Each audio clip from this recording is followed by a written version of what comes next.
uma live do Estadão. Segundo o Ministério da Saúde, a obesidade é o principal fator de risco de morte para pacientes da Covid-19 com menos de 60 anos. Um estudo britânico feito recentemente diz que obesos têm 40% a mais de chance de morrer pelo novo coronavírus.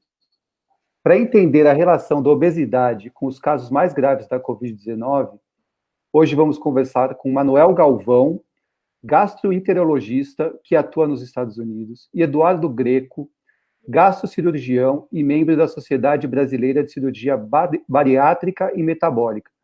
Ambos são do Instituto Endovita. Boa tarde, tudo bem com vocês? Boa tarde, João. Prazer estar aqui no Estadão, ao vivo nessa live contigo. Meu grande amigo, meu irmão, Manuel Galvão Neto, prazer estar com você aqui. Vamos tirar essas dúvidas, João? Vamos bater um papo aqui. Boa noite, João. Boa noite, Greco. Nós estamos aqui à disposição, o que vocês precisarem. Bom, eu queria começar com você, Galvão. Eu queria saber por que os obesos estão dentro do grupo de risco do coronavírus. Bom, João, na realidade o obeso está no grupo de risco de tanta coisa, né? Na realidade a obesidade ela tem ao menos 160 comorbidades ou doenças associadas à obesidade, e é tão difícil para a gente enxergar que ela é uma doença em si, né? E como doença crônica que evolui progressiva, ela tem várias nuances. Do ponto de vista metabolismo, a gente considera que o paciente que é obeso, ele é um inflamado crônico. Uma coisa meio difícil de entender. Inflamado, como é inflamado? Na realidade, o acúmulo de gordura nas células, nos adipócitos, leva a uma série de reações metabólicas, ou seja, envolve hormônios, envolve as defesas naturais, onde as defesas naturais do paciente obeso, elas estão mais ou menos desorganizadas, ou seja, inflamação, que todo mundo sabe que ele é um inflamado crônico. Então, quando alguns tipos de doenças inflamatórias e infecciosas, no caso, esse novo coronavírus, atinge, ele encontra aí um terreno fértil, né, para se desenvolver e fazer um grande estrago.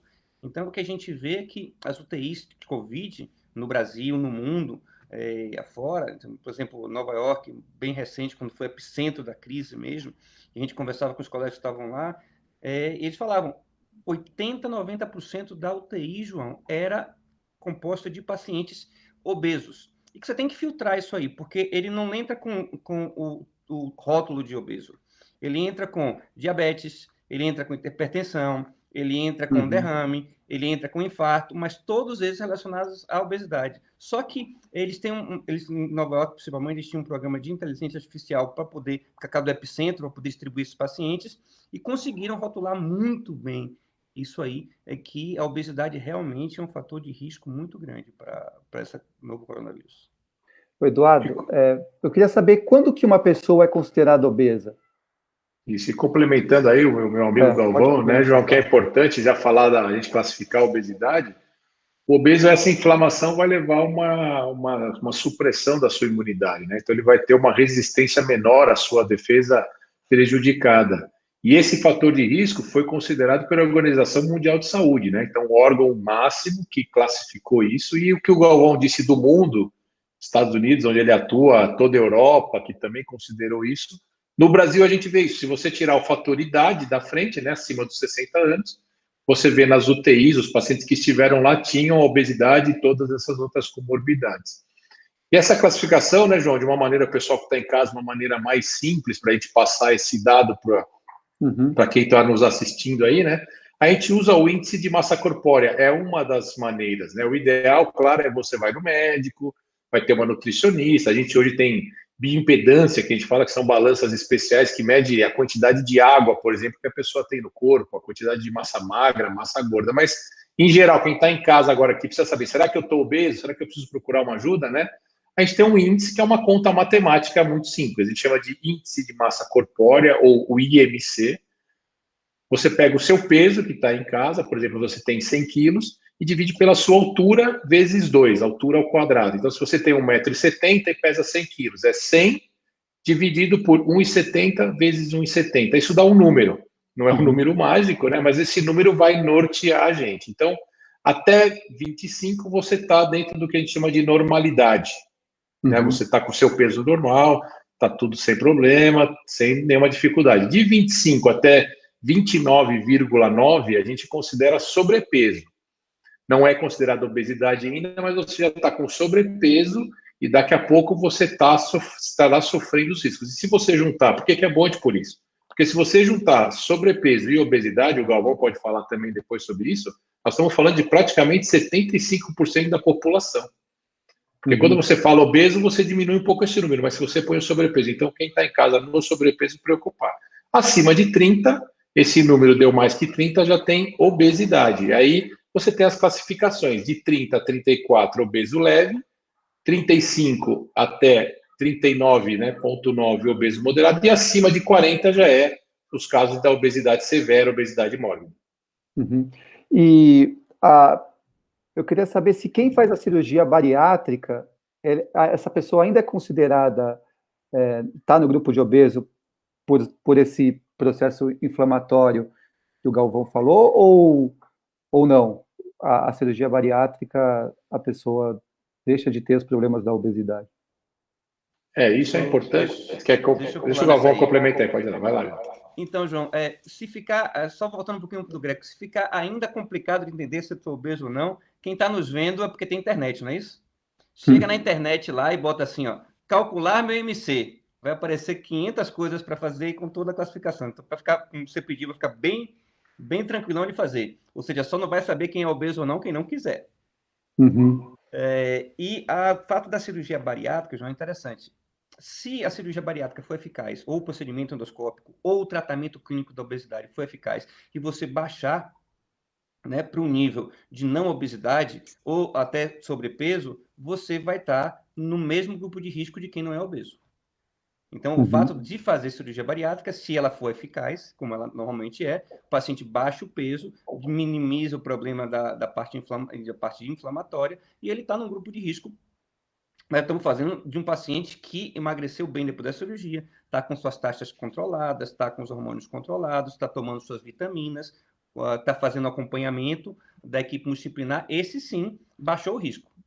Mas aquele que fez a cirurgia e não está se cuidando, ele pode ser que ele não esteja baixado o nível de risco dele. Isso é importante, né, João? Porque o que o Galvão está passando. Muitos pacientes se submeteram, né? A gente iniciou essa quarentena toda lá no finalzinho, metade de março para frente. Então, muitos pacientes fizeram colocação de balão intragástrico, sutura endoscópica, cirurgia bariátrica, estavam tomando medicações com seu tratamento com endocrinologista. Então, todos esses pacientes que estão tratando, estão emagrecendo e fazem todo o acompanhamento do multidisciplinar, que é fundamental, psicóloga, nutricionista, ele vai baixar, ele vai sair desse risco maior. Ficou um período parado, acho que foi importante os consultórios, a gente não estava fazendo os atendimentos, mas a gente manteve o contato, né, com esses pacientes por Skype, por videoconferência, por contato telefônico, para que eles entendessem a importância, né, de se estar em casa e seguir as orientações dietéticas, né, não era um momento de festa para a pessoa não ganhar peso, muito pelo contrário. E vários outros pacientes se preocuparam com essa informação e procuraram tratamentos viáveis, só que existia, né, aquela regra de não procurar hospitais, de aguardar o momento propício para isso. E aí demorou mais ou menos aí, né? O Galvão também vivenciou isso, cerca de 60 dias, quando aí a partir de maio, já em junho, junho forte, os hospitais e estruturas para que a gente pudesse voltar a tratar não só a obesidade, como também outras doenças, né, João? Vocês falaram sobre esse processo inflamatório dos obesos. No caso específico do coronavírus, ele ajuda a prejudicar a capacidade pulmonar, só para a capacidade pulmonar, ou também pode dar algum problema cerebral? Para o corpo, quais seriam essas consequências? Você quer falar, Galvão? Quer que eu fale? Pode falar, Greg. Isso, então, esse processo inflamatório todo do obeso, o coronavírus é a via de entrada dele, né? A via de entrada principal que a gente identificou é a via respiratória, então o órgão-alvo inicial é o pulmão do paciente. Então, o obeso tem todo o organismo nesse processo e o pulmão vai ser uma área fértil para ele desenvolver de uma forma geral. Porém, a obesidade é toda sistêmica. E essa doença é só a porta de entrada. Então, a partir dali, ela vai acabar atingindo os órgãos como um todo. Então, não é só o pulmão, mas ele vai poder desenvolver uma embolia, porque a gente já viu que tem efeitos, né? Recentemente, o caso do colega, do jornalista, que veio a falecer por uma questão da trombose, porque ela atua em diversos níveis diferentes, essa doença. Não é só a questão do pulmão do paciente. Então, ela também leva à formação de tromboses, e se esse trombo, né, que é um pedacinho de coágulo, sangue, que fica mais endurecido ali, né, para a gente passar o recado ao pessoal que está nos assistindo, ele pode se deslocar no nosso organismo. E se ele vai para o pulmão, causa o que a gente chama de embolia pulmonar, uma dificuldade respiratória e um quadro grave. Igual no colega, vai para a área cerebral, você tem o entupimento de uma área importante de vascularização que leva à morte. Então, a obesidade vai influenciar no contexto geral do organismo como um todo, sim. Está começando a chegar algumas perguntas. João, e se eu posso acrescentar, duas coisas pode. a gente aprendeu sobre essa doença, né? Ela causa microtrombose, ou seja, é uma doença que altera o sistema de coagulação. O obeso, ele já é inflamado, ele já tem propensão a fenômenos de hipercoagulação. No obeso, então, o que acontece? É pesado respirar, né? É mais difícil respirar. Então, também a tempestade, que a gente chama de... Outra coisa que a gente descobriu dessa doença é a tempestade inflamatória. Tem uma das coisas que a gente sempre... Entre as coisas que a gente tem que regula o nosso organismo, que ajuda a defender, eles ficam completamente desnorteados, João, ao ponto de atacar nosso próprio organismo.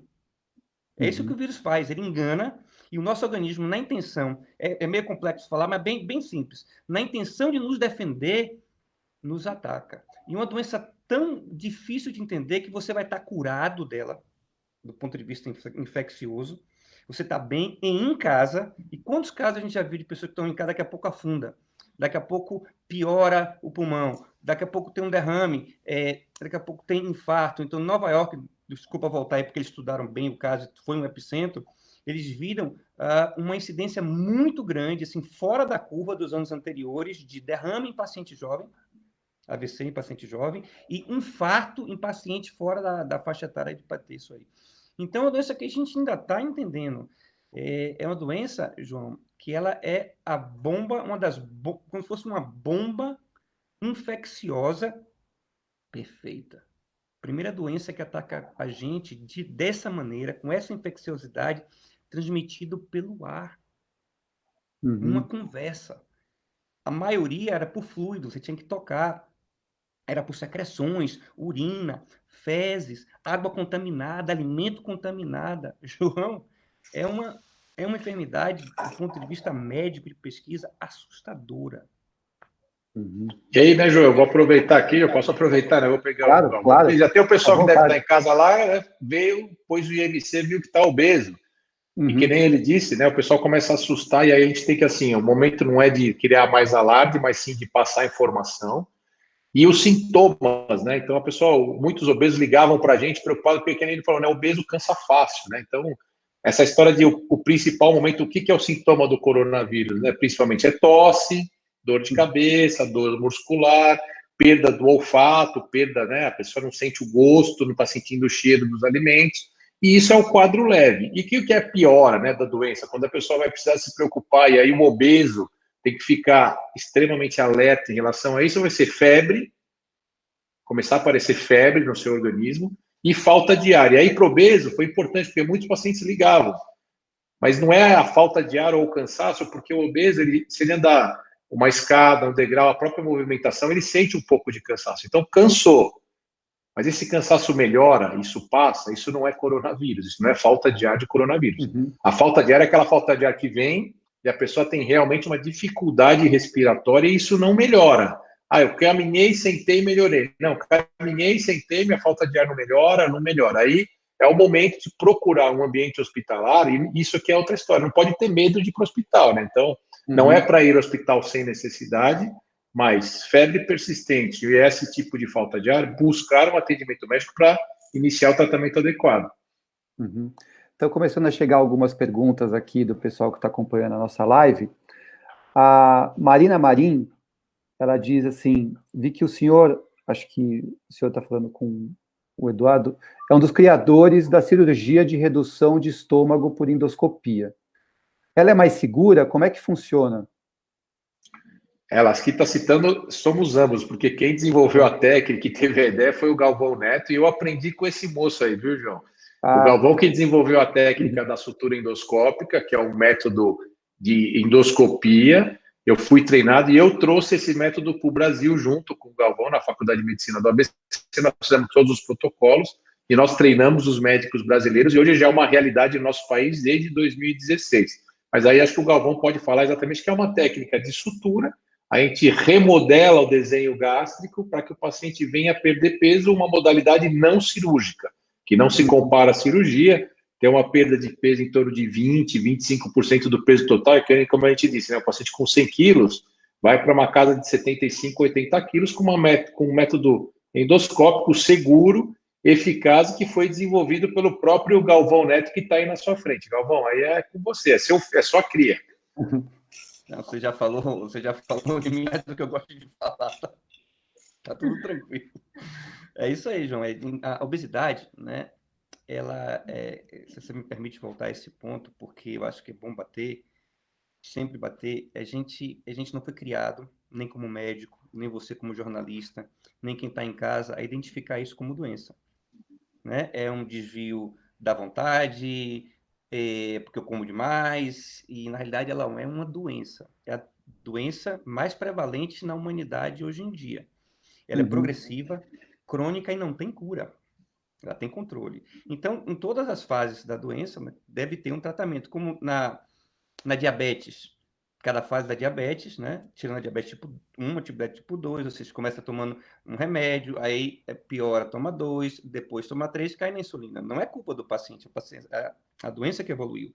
Na hipertensão, João, a gente vê a mesma coisa. Você começa tomando um remédio, piora um pouco, toma 2, toma 3, ninguém acusa o paciente. Na obesidade, João, é um negócio. Você tem uma chance só. Quando se não der certo, a culpa é sua, a culpa é do método, a culpa é do médico, a culpa é de todo mundo, quando na realidade é o seu organismo que não respondeu àquela terapia. Então, isso tudo vem para a gente entender melhor, e agora um esforço bem coletivo. Veja o que aconteceu agora em 2 lugares, na Alemanha e na Inglaterra. A Alemanha, quase 20 anos depois do Brasil, o Brasil foi um dos primeiros países do mundo a reconhecer a obesidade como doença, enquanto governo, enquanto problema de saúde. A Alemanha reconheceu agora. Tem uns 2 ou 3 meses. E a Inglaterra, depois que o que aconteceu com o primeiro-ministro, e que foi interessante do ponto de vista jornalístico, que era muito claro, ele pegou Covid e ele saía daquela casa do primeiro-ministro lá para dar... Cada entrevista que ele dava, você via com declínio da condição clínica dele, era claro. E no final ele já nem conseguia falar direito, até que ele foi internado, né? E teve grave, e aí ele saiu de lá com essa ideia. Nós precisamos tratar a obesidade no país da gente, que é a Inglaterra, e eles estão desenvolvendo um programa de Estado para atacar a obesidade. E porque na Inglaterra, como nos Estados Unidos, o problema de obesidade é muito grande, e lá na Inglaterra tem como se fosse o SUS do Brasil, chama o NHS. E é muito bom, eles fazem uma grande propaganda. Você sabia que esse sistema deles nunca reconheceu a obesidade como doença? Nossa, aqui acho que já posso emendar a pergunta da Tatiane Fornari. Ela pergunta como são as políticas públicas de combate à obesidade no exterior e o que o Brasil está fazendo para combater a obesidade. Se o Brasil está fazendo alguma coisa. Sim, a gente pode falar, né, João? A gente que trabalha em universidades públicas, a gente tem o serviço na Faculdade de Medicina do ABC, onde a gente trabalha com as cidades na região. Então, como política nacional, a obesidade já é, como disse o Galvão, há mais de 20 anos já reconhecida. Então, existem as suas diversas formas do tratamento, que nem o Galvão disse, são várias, né, novas modalidades que o paciente precisa. Então, tem desde o tratamento clínico, hoje até mesmo já a cirurgia bariátrica, ela é realizada no SUS. Tem que seguir todos os protocolos, né? Tem que seguir, existe filas, existe a questão de passar com a psicóloga, com a nutricionista, e em alguns pontos, algumas cidades, eu posso falar isso, um privilégio. São Caetano do Sul é uma cidade que abriu as portas para endoscopia bariátrica, então hoje, lá, junto com o trabalho da Faculdade de Medicina do ABC e São Caetano do Sul, a gente consegue desenvolver os nossos protocolos, que são tratamentos de colocação de balão intragástrico, a sutura endoscópica, esse método, né, endoscópico que o Dr. Galvão desenvolveu, a gente conseguiu para lá, e foi criada uma política pública de tratamento clínico, de tratamento endoscópico e de tratamento cirúrgico, porque você precisa primeiro que avaliar, né? Então, a Tatiana que mandou essa pergunta para a gente, esse paciente precisa buscar a gente. Então, isso aqui eu quero aqui aproveitar e ressaltar que a Sociedade de Cirurgia Bariátrica fez um movimento muito grande há 2 anos atrás com o nosso amigo Caetano Marquezini, trazendo essa questão de que as pessoas precisam buscar o médico, né, Galvão? Só 1% da população buscava o médico. E se descobriu que metade tem medo ou metade acha que não precisa, que não quer. Nem o Galvão disse, eu não sou obeso, eu não preciso me tratar. Então, foi feito um trabalho muito forte por a sociedade para que o paciente buscasse o médico. E aí, lá, a gente vai conseguir identificar qual que é o melhor, a sua indicação. Então, todo método, o paciente vai ter a indicação precisa. Não é só o número do índice de massa corpórea, né? É a questão psicológica desse paciente, o perfil dele, o perfil familiar, a questão de como ele vive, o que ele gosta de comer. Então, aí, a partir daí, a gente vai poder oferecer diversos tratamentos que existem para esse paciente, mas isso já existe, né? Em âmbito de convênios, em âmbito particular, e também já é oferecido pelo sistema público. Galvão, tem uma pergunta, outra pergunta aqui. A Luana Gaspar, ela quer saber se no caso de obesos mórbidos, que começou agora a atividade física e de emagrecimento, muda alguma coisa a questão inflamatória? Essa pergunta é bem interessante. Se começou agora, não muda. Né? Tem que perder o peso de maneira saudável e entrar, pelo menos, numa categoria abaixo, né? De obesidade grau 2 para grau 1, para sobrepeso, mas é para continuar fazendo. É para continuar fazendo, porque começou. E isso é importante, é sair da inércia. Não importa se vai melhorar hoje, amanhã, né? Nosso pensamento sempre é natural do ser humano, o imediatismo, né? Mas vai melhorá-lo. Vai, com certeza, você está no caminho certo, continue. Agora, começou agora, não vai melhorar agora, mas esse é o caminho para melhora. Eu acho que já preparar, tomara que não tenha, mas se tiver próximo de gripe, por exemplo, já vai diminuir. Já na sessão, na sessão de quando chegar a gripe do ano que vem, todo ano chega diferente, já vai estar melhor. Eu acho que isso aí, né, João? Acho que é importante, né, João? Que foi o que a gente falou naquele momento, ela pegou bem essa questão. Nós estamos informando e ela já está se predispondo a movimentar os hábitos, né? Então, essa live é levar essa informação para o pessoal. Comecei a fazer exercício hoje, não quer dizer que hoje eu vou estar desinflamado, mas daqui uma semana, daqui 15 dias, daqui um mês, você vai estar mudando esse seu patamar com certeza. E em cima disso, eu queria perguntar, acho que, Eduardo, você pode responder, a gente está num momento difícil, né, de pandemia, de isolamento. Assim, para o obeso ainda os cuidados têm que ser maiores.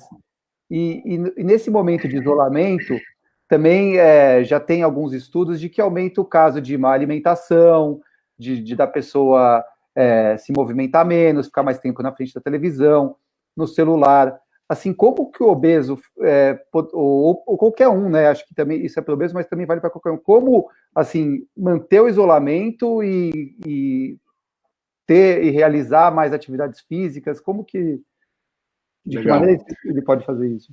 Bem importante isso mesmo, João, que foi isso que a gente foi muito consultado e muita procura das pessoas. Então, o primeiro momento é a pessoa ter essa consciência sobre a quarentena, né? Que não é porque está em casa que é um momento de festa e diversão. Então, além disso, se basear em 3 pontos fundamentais, que é, primeiro, o lado nutricional, alimentar. O segundo ponto é o lado de atividade física. E o terceiro ponto é o lado psicológico. E como é que você consegue dar uma organizada nisso? O que a gente está recomendando para essas pessoas? De uma certa forma, criar uma rotina. Você está em casa na quarentena e se você não estabelecer nenhum critério de rotina, você se perde muito. Então, toda hora belisca, toda hora vai na geladeira, toda hora quer uma coisinha, não tomei café. Então, se você conseguir, de uma certa forma, estabelecer isso, você vai ter o seu horário de trabalho, tem muita gente em home office, né? Mas é importante o quê? Você tomar o seu café da manhã, fazer o seu trabalho, ajudar o filho lá na lição, depois você vai ter o seu horário de almoço, você ter o seu lanche da tarde, você tentar montar uma rotina, porque em cima dessa rotina você consegue manter uma alimentação de uma certa forma saudável, não há desespero, né, por alimentos, houve uma corrida por pessoal olhando, né, nos Estados Unidos, o Galvão pode falar, pega congelado, não, tem comida suficiente no Brasil, para alimentar 8 vezes o nosso país. Então, dá para a pessoa pedir em casa ou ir no supermercado sempre com aquilo, né? O Galvão está aí, usando máscara, lavando bem as mãos, lavando os alimentos. Então, dá para comer de uma forma saudável. Agora, é claro que você não vai exigir 100%. Aí é a questão do dia a dia. Você, de vez em quando, tá lá com o filho no fim de semana, vamos fazer um doce, vamos comer um sorvete. Isso também faz parte. Filho, vamos assistir um filme, uma pipoca. Então, não é o desespero. É saber controlar. A rotina vai ajudar. Nessa rotina, né, João? Algum tipo de atividade. Você não vai conseguir fazer tudo, mas você pode em casa. Lá em casa, minha esposa com as crianças criaram um circuito que a gente tem que participar. Você consegue, às vezes, no prédio, tem autorização de dar uma caminhada. Hoje está sendo liberada, né? Academias e os locais públicos do prédio, cada um limpa o seu espaço, usa máscara. Então, você precisa sair do sofá ali um pouquinho e fazer alguma coisa. A internet está cheia de pessoas querendo ajudar nesse sentido. Então, algum tipo de coisa, mas que você ponha dentro de uma rotina, senão você vai fazer só uma vez e não vai fazer mais. E esse lado psicológico, que é ter a informação, né? Estadão maravilhoso passando esse tipo de informação para as pessoas, mas de vez em quando tem que assistir um filme, ler um livro, né? Se preocupar com o seu trabalho, dar a resposta do trabalho. Então, acho que esse tripé e essa questão da rotina, a gente consegue ajudar bem aí o pessoal. O Galvão, se quiser dar uma complementada, porque acho que isso é o que o pessoal em casa quer, né? Eu queria acrescentar para o Galvão, assim, se a mesma coisa vale para pais com filhos obesos, né? Essa mesma, os pais manterem esse monitoramento dos filhos, e estabelecer essa rotina para os filhos, né? Então, João, aí é um pouco de estatística. Pai que tem filho obeso, a possibilidade do pai e a mãe serem obesos é de 80%.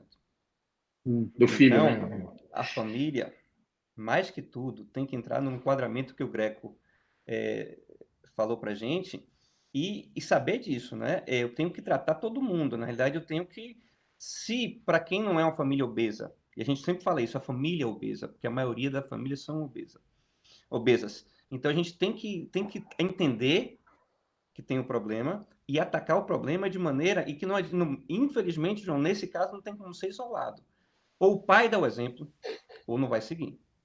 Então, é pai e mãe dando exemplo para filho seguir, porque é muito importante isso e pedir auxílio, né? Tem linhas do governo com psicólogos ou buscar assistência para já começar a tratar aquela família, como é que faz o supermercado, como é que faz a rotina do dia a dia, porque uma vez que a obesidade está estabelecida, João, para você ter uma ideia, a possibilidade de uma criança ou um adolescente obeso virar um adulto obeso é de quase 100%. E os lares são obesos, porque a doença ela não é infecciosa, mas ela está aí em todos os lugares, né? Hoje em dia, só para você ter uma ideia, a subnutrição ela é problema de zona de conflito ou lugar isolado. No resto do mundo inteiro, estou falando de Índia, estou falando de Japão, estou falando de China, tem obesidade. Mas, Galvão, eu não vejo esses caras, esse pessoal lá não é obeso. É que é diferente, eles são seres humanos diferentes, e foram selecionados pelo tempo e pela genética, João, para serem pequenos, magros e com acesso dificultado à comida. Isso é a história que fala, não é Galvão que está falando. E agora o que é que eles têm? Acesso universal à comida de baixa qualidade calórica. E olha que interessante, você viu o Greco falando, né? Para ser obeso no Brasil, tem que ter 30 de MC. Sabe como é que é na Índia? No Pacífico Sul, 27, 26. O gatilho de começar a ficar diabético na Índia é de 21,5, no Japão de 22. Então, ela atua a obesidade de maneira diferente em seres humanos diferentes. Desculpa estender a resposta. A gente está chegando aqui na parte final e não entramos num assunto que eu acho importante. A CNN americana deu recentemente que a vacina, para uma eventual vacina para o coronavírus, ela pode ser menos eficaz em adultos obesos do que na população geral. Eu queria que, Galvão, você comentasse sobre essa informação que a CNN americana deu e o Eduardo, se pudesse complementar também, por favor. Eu acompanhei, João, essa matéria e me preocupa muito às vezes, deixa eu falar, deixa eu acreditar que isso é ingenuidade, tá? ou acreditar que seja ingenuidade. Uma informação dessa não pode ser falada. Não tem base científica nenhuma, zero. Primeiro, porque a vacina não existe. A vacina está sendo testada ainda. Ela vai ter que provar que funciona para todo mundo. Depois você vai ter que ver os subgrupos que ela funciona mais ou não. Você prevê que daqui a 3 anos essa vacina não vai funcionar num grupo específico, eu vou me ater, eu vou me conter, desculpa, e vou acreditar que isso foi ingenuidade, que ainda existe ingenuidade no mundo. Mas essa informação não deveria ser passada desse jeito, porque gera aquilo que a gente estava conversando antes, né? Não é fake news, mas é uma informação vazia que só gera medo, só gera ansiedade, e ela não tem base científica comprovada nenhuma. Eduardo, porque tanto pode como não pode, né? Exatamente, isso é importante, né? E você vê, a vacina, nós trabalhamos com um grupo de Oxford importante, o IBC, que é um clube de bariátrica, o Galvão faz parte do clube, eu sou diretor Brasil de todo esse clube, a gente teve contato com o pessoal da vacina de Oxford, né, Galvão? A gente trouxe pessoas de lá para falar aqui no Brasil sobre a vacina, que agora a vacina é uma realidade, e é muito cedo, e aí você vai criar um alarme no obeso que já está preocupado de estar sendo um fator de risco para o corona, e ele achar que a vacina não vai funcionar. Não, vai ter que ter a vacina. As vacinas, os grupos, até que estão realizando, são grupos sérios, e a partir do momento que a gente começar a utilizar a vacina, aí a longo prazo você pode ter. Mas a vacina deve funcionar normalmente, eu também concordo com o Galvão nesse posicionamento. Assim, até hoje, não sei se vocês podem responder isso, teve alguma vacina que não foi eficaz para obesos? Não do meu conhecimento, João. Do meu conhecimento também, a gente não vê nenhum paciente aqui, né, Galvão? Foi um obeso que já foi vacinado e que não está resolvido com gripe, com sarampo. Do Ministério da Saúde, não tem nenhum aviso do FDA, da Agência Europeia de Saúde. Eu posso até procurar para você te responder depois, mas do meu conhecimento, não. Bom, a gente está chegando aqui no final da nossa live. Eu queria agradecer a vocês dois por essa aula que vocês deram aqui na live para a gente hoje. Muito obrigado, Eduardo.